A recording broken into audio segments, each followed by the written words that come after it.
bien bienvenue dans ces beaux cadres qui est le siège du Parti Orange. Je rends gloire à Dieu pour cette opportunité qu'il nous donne et je remercie le Seigneur pour votre présence et votre réponse spontanée à cette invitation. Comme vous les avez tous, que le pays va très mal. Et puisque le pays va très mal, il faut des propositions, des actions courageuses qui pourront aider notre nation à se lever et à avancer. Comme vous le savez, jusqu'au 19 décembre 2016, notre peuple était dans une attente grande. Cette attente était celle de vivre une alternance, de vivre une passation de pouvoir aisée, démocratique, entre un chef de l'État entrant et un chef de l'État sortant. Mais malheureusement, cette réalité n'a pas été vécue. Et plutôt, notre peuple a accompagné la classe politique, les hommes politiques, dans un dialogue qui s'est matérialisé par un accord le 31 décembre 2016. Et dans cet accord, il restait quelques éléments qui devaient être finalisés dans ce qu'on a appelé les arrangements particuliers. Et les arrangements particuliers qui devaient être signés faisaient partie intégrante de cet accord du 31 décembre. Et après tout ce qui s'est passé, il y a eu deux points importants qui sont restés pendants jusqu'au moment où les évêques ont pris l'option de rendre le tablier auprès du chef de l'État. Les deux points pendants étaient le suivant: la question de mode de désignation du Premier ministre, ainsi que la question du Conseil national de suivi des accords. Et pourtant, les efforts de notre peuple, l'engagement de notre peuple, l'accompagnement de notre peuple allaient dans le sens de vivre un accord qui devrait être matérialisé de manière à nous amener tous aux élections. Mais hélas, ce n'est pas ce que notre peuple a vécu. Aujourd'hui, la crise politique s'est installée, la situation économique est catastrophique, la situation sécuritaire, il n'y a pas de mots à dire, il y a une insécurité totale, la situation sociale est catastrophique également, et nous sommes dans une situation telle que il faut absolument que les acteurs politiques s'élèvent et prennent les options. Et c'est ce qui justifie justement le courage du Parti Orange de se lever ces jours, parce qu'il y a une question qui se pose. Finalement, quel est le sens de faire la politique si ce n'est pas servir son peuple? Quel est le sens de dire qu'on est un acteur politique si on n'est pas en mesure de prendre des décisions qui iraient dans le sens de l'intérêt de notre peuple? Laissera-t-on notre peuple accroupir dans cette misère, dans cette situation à cause de caprices des acteurs politiques? Et le Parti Orange dit non.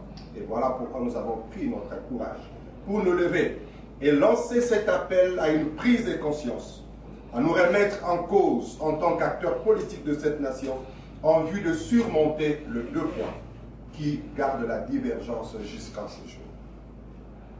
C'est ce qui justifie le mémo que nous avons écrit depuis le 24 avril. Nous avons fait un mémo et nous sommes adressés au chef de l'État, nous sommes adressés à la conférence épiscopale, la SENCO, nous sommes adressés à la MONUSCO, nous sommes adressés au président du Rassemblement, nous sommes adressés au secrétaire général de la majorité, nous sommes adressés au coordonnateur du Front, nous sommes adressés à tous ces acteurs politiques, l'opposition signateur de l'accord du 18 octobre, l'opposition républicaine ainsi que la société civile. Nous avons adressé le mémo à l'intention de toutes ces personnes.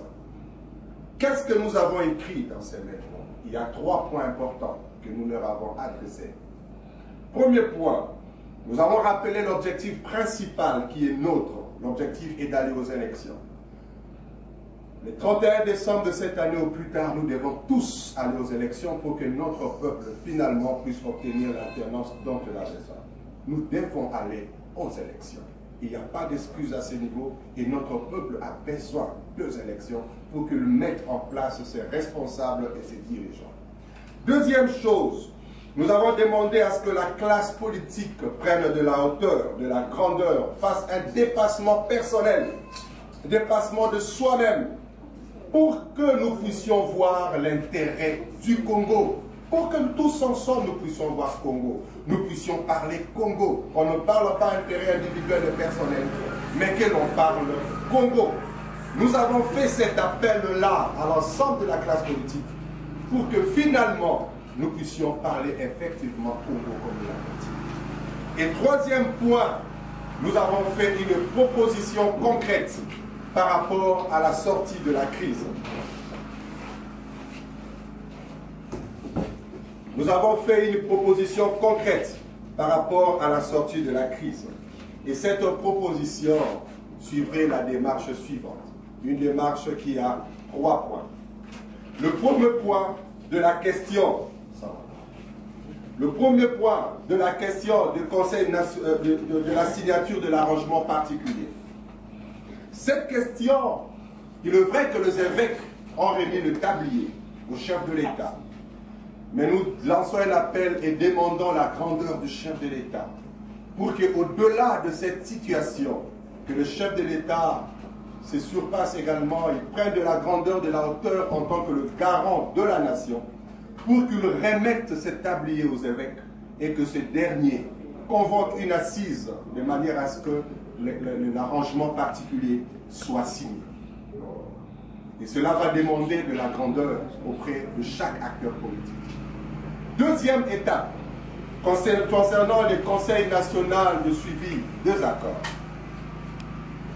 Cette étape est importante. Et là, nous disons que la personne qui aujourd'hui peut faire l'unanimité, qui aujourd'hui peut être accepté par tout le monde, serait le président du rassemblement à la personne de Félix Tshisekedi. Voilà pourquoi nous demandons à l'ensemble de la classe politique de valider cet homme politique et en sa qualité de président des rassemblements comme le président du Conseil national de suivi des accords. Et le troisième point qui est relatif au gouvernement, nous avons dit qu'il serait question d'une discussion directe et impersonnelle entre le chef de l'État et le président du Conseil national de suivi des accords, qui serait le président du rassemblement, pour que les deux voient de quelle manière la mise en place d'un gouvernement qui nous amènerait aux élections pourrait être mise en place. Bien-aimés, mesdames, mesdemoiselles et messieurs de la presse et distingués invités présents à ces lieux, ainsi que les différents cadres du Parti Orange, nous devons savoir que le Congo est grand. La grandeur de la Congo exige à tous les acteurs politiques que nous sommes de la hauteur et de la grandeur. Pensons à l'intérêt du Congo. Pensons à ce peuple qui a fixé un grand espoir à cette classe politique pour que son devenir puisse changer. Mon appel ce jour est que tous ensemble, nous puissions nous lever, regarder l'intérêt de notre peuple, pour que nous puissions finalement bâtir un véritable Congo de nos enfants, après que nous soyons en mesure d'organiser les élections cette année. Et nous vous annonçons également, de demain, de la semaine prochaine, nous allons nous lancer dans une consultation, échange différent auprès de différents acteurs politiques pour que nous puissions aboutir à un compromis, à une solution qui aiderait notre nation à aller de l'avant et faire un pas. Et c'est ainsi que l'ensemble du monde entier, ceux qui sont autour de nous, comprendront que nous sommes un peuple fort, grand et puissant, et nous sommes à mesure de nous assumer, de prendre nos responsabilités, nos actions et nos décisions, et aller de l'avant pour l'intérêt de notre peuple. Que Dieu bénisse le Congo, ainsi que son vaillant peuple. Je dis et je vous remercie. En tant que président du Conseil national de suivi de l'accord. S'il vous plaît, mettez sur votre verre. Vivra au silencieux, s'il vous plaît. C'est une manière de valider en même temps la nomination de Bruno Tshibala en tant que Premier ministre. En fait, ce jour, nous n'avons pas besoin de polémiquer autour de cette question. C'est une proposition. Nous savons qu'il n'y a pas un président du Conseil national de suivi des accords jusqu'à ce jour.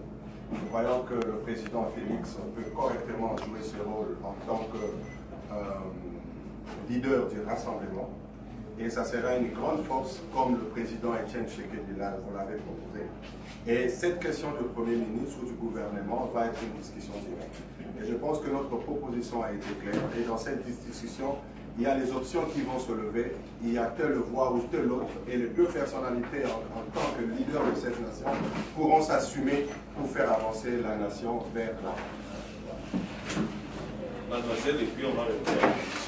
Madame, Excusez-moi, madame. Denise Mukeli du Sochoa, je suis le média en ligne de la diaspora. Donc vous êtes suivi par des Congolais en direct. D'abord, la première question est de savoir quel est le vrai rassemblement. Vous étiez à Genval. Est-ce que vous pouvez expliquer en 2 mots pour que les gens qui ne connaissent pas, qui tombent de nu dans cette histoire, sachent un peu. Et puis la deuxième question est que est-ce que si Félix n'est pas Premier ministre, vous allez continuer vous allez désamorcer la crise ou pas? Bon, déjà, commençons par la deuxième question. La proposition que nous avons faite, c'est une solution à la crise.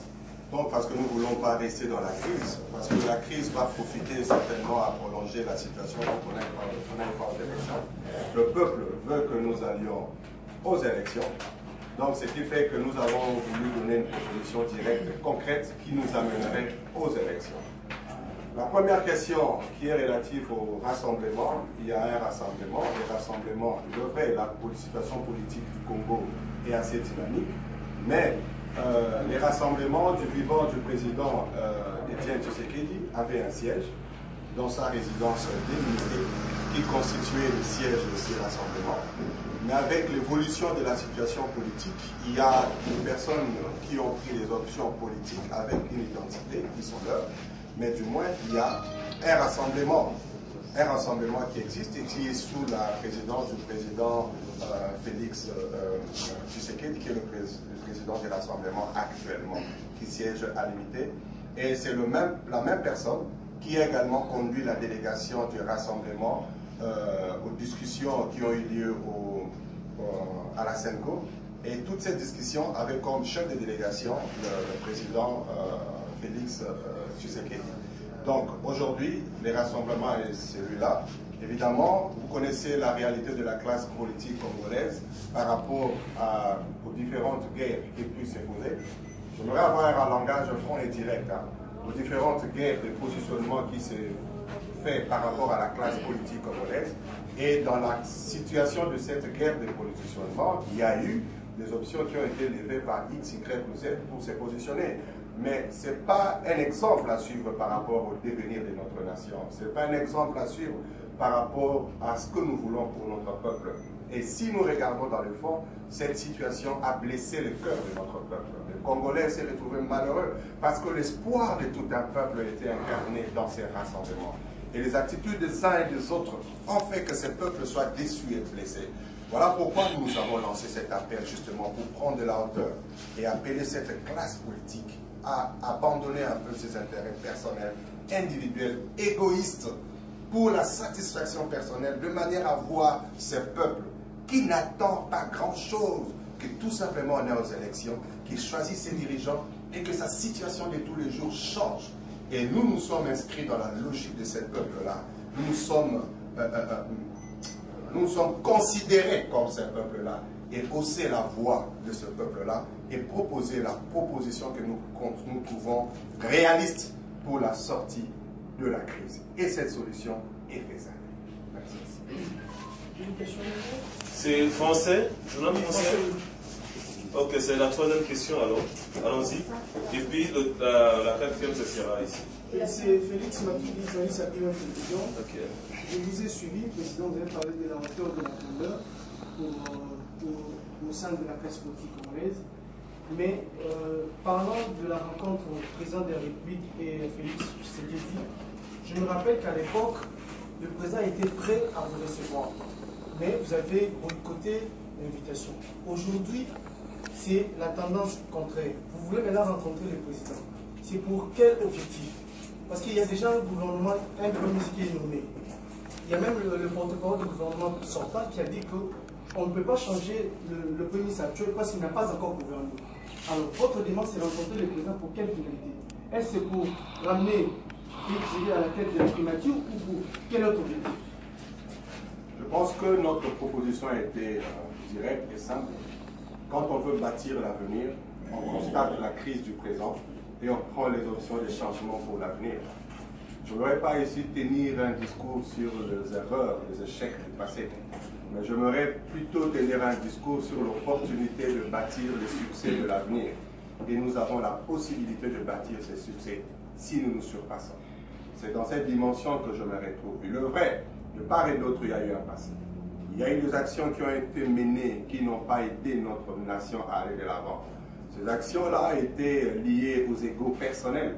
Mais c'est un appel qui est lancé aujourd'hui pour que nos actions soient liées à rien, à une seule option, de parler Congo, de voir l'intérêt du Congo. La proposition qui a été faite, nullement nous avons fait allusion, parler de la primature pour la personne de Félix Tshisekedi. Nous avons dit aujourd'hui, parce que nous sommes dans la proposition de la solution des crises, il n'y a pas un président du Conseil national de suivi des accords. Le président Félix Tshisekedi peut faire l'unanimité pour qu'il soit choisi à ces responsabilités-là. On peut le proposer, mais cette question va être une discussion directe et impersonnelle, parce que ça sera deux institutions qui vont discuter autour de cette question du gouvernement. Ici, il ne faut pas voir la primature dans la dimension personnelle et individuelle. Il faut voir la primature comme une institution et que ce sont les gens, les autorités qui valident les personnes. Donc, au cours de cette question, il reviendra aux deux personnalités, dans leur discussion directe, de valider ou une option sera levée certainement par rapport à leur discussion qu'ils vont avoir ensemble. Et je pense que c'est plus sage comme ça, et cette réalité peut rester dans la dimension des discussions que les deux personnalités pourront avoir. Mais au cas où le président ne reçoit pas Félix Tshisekedi, qu'est-ce qu'il va? J'ai appelé tout le monde à la grandeur. Vous savez, quand on veut bâtir, on est optimiste, on ne voit pas les négations. Donc je pense qu'ils vont se rencontrer, ça va. Nous allons recevoir deux dernières questions pour le compte du français. Il y a une chaîne ici, et puis il y a madame, c'est madame. En fait, c'était dans la même norme. Ok, là, donc je lègue la question à monsieur. Donc je pense que les deux questions vont conclure pour le français. Ça va aller? Ça vous dérange? Nous t'aiderons alors vous comme dernière personne, donc trois questions. D'accord? Et puis nous allons basculer vers le Lingala. Merci beaucoup. Walter Top Congo, il y a à un certain moment, vous avez eu contact avec Olenganko et Félix Tshisekedi. On sait que vous gardez des bonnes relations avec aussi bien Tshisekedi que Olenganko. Et cette proposition a été soumise à Félix Tshisekedi ou au rassemblement illimité pour voir dans la mesure du possible comment la remettre sur la table du président de la République, parce qu'on a aussi entendu Lisanga Bonganga demander ouvertement à Félix Tshisekedi de récupérer le poste du président du CNSA. Est-ce que vous en avez parlé au sein du rassemblement, surtout l'aile de l'UNEP? Vous savez que le parti politique a, on dit, la personnalité juridique, a l'autonomie, l'autorité et la force des rassemblements. C'est justement les partis politiques qui sont dans les regroupements politiques, dans les plateformes, qu'on appelle plateformes, et ces plateformes constituent les rassemblements. La diversité au sein de cette organisation politique fait que l'ensemble des choses puissent aller de l'avant, les différentes options, la discussion puisse avancer les choses de l'avant. Beaucoup d'options qui ont été levées au niveau des rassemblements, c'était des propositions justement qui sont venues de notre parti, transféra au niveau de notre plateforme la dynamique de l'opposition, et les options ont été levées au niveau des rassemblements. Et au stade actuel, nous avons pris l'option, le directoire national du parti a pris l'option pour s'adresser à l'ensemble, parce que l'ensemble constitue un problème. S'adresser à l'ensemble de manière à ce que l'ensemble puisse s'impliquer dans la solution, non pas dans des positions qui pourront déstabiliser davantage le devenir de notre nation. Et nous avons commencé nous-mêmes par prendre de la hauteur, de manière à ce que la solution concrète, parce que si on a une option bien précise, on ne saura pas prendre de la hauteur pour proposer une solution neutre qui fera à ce que l'ensemble de notre peuple puisse soit bénéficiaire. Et nous avons levé cette option en tant que parti politique, avec toutes les responsabilités que nous allons assumer pour la suite.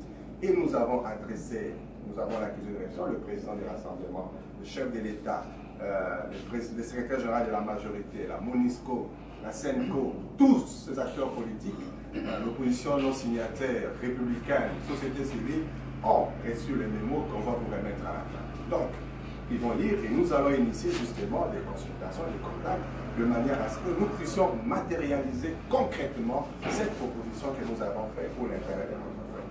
Voilà un peu la démarche, dans quelle logique elle s'inscrit, parce que nous croyons que c'est une démarche nôtre, une démarche qui ne pourra que nous aider à aller de l'avant et non pas à faire marche arrière.